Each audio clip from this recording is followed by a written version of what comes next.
हनुमान् श्रीपदो वायुपुत्रो रुद्रो नघोजरः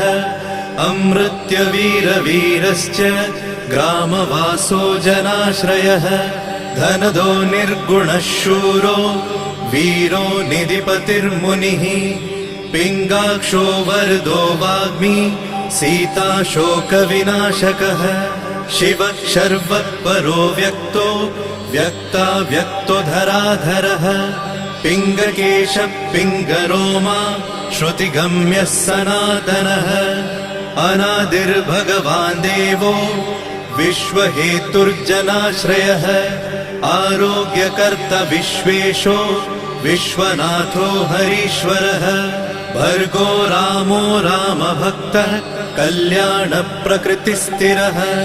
विश्वम्भरो विश्वमूर्तिर्विश्व